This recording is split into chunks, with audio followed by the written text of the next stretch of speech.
ഈ വണ്ടികൾ എങ്ങനെ സ്റ്റാർട്ടാക്കാൻ വെച്ചാൽ ഇത് ചാവുമ്പോൾ നമുക്ക് സ്റ്റാർട്ടാക്കാൻ പറ്റില്ല.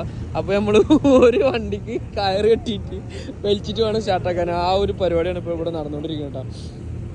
അപ്പോൾ ഇതുമ്മ കെട്ടുക, എന്നിട്ട് നമ്മളെ രാജാവായ ലാൻഡ് ക്രൂയിസറുമ്മ കെട്ടുക, എന്നിട്ട് വലിക്കുക, ഗിയറിലിട്ട്. അങ്ങനെയല്ല സെതുവാന? ലാൻഡ് ക്രൂയിസറാണ്. ഞങ്ങൾ ചോദിച്ച് ഞങ്ങൾ FJ ക്രൂയിസർ കൊടുക്കണമെന്ന് ചോദിച്ചു. അപ്പോൾ അവർ പറഞ്ഞാൽ വേണ്ട, ലാൻഡ് ക്രൂയിസർ അത്രമാണ് ഇത് രാജാവ്, അപ്പോൾ അത് മതി എന്ന് പറഞ്ഞു.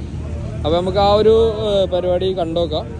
ജസ്റ്റ് കയറൊക്കെ ഇട്ടിട്ടുണ്ട്, അത് വലിക്കാൻ പോവാണ് ഗൈസ്. റെഡി, 1 2 3. ഇനിയിപ്പോൾ കയറ് മിക്കവാറും കയറ് ഊരിപ്പോരും എനിക്ക് തോന്നുന്നത്. ഇല്ലട്ടാ, നല്ല അടിപൊളി കയറാണ്. കാല് മാറ്റും പോകണം. പവറുള്ള റോപ്പ് മാത്രമല്ല, വണ്ടി നല്ല വെയിറ്റ് ഉണ്ടെങ്കിൽ പിന്നെ മണലും. അപ്പോൾ നമ്മളിതാ ലാൻഡ് ക്രൂയിസർ കർമ്മ ഏറ്റെടുത്ത് വണ്ടി അടി മോനെ പവർ വന്ന് ഗൈസ്.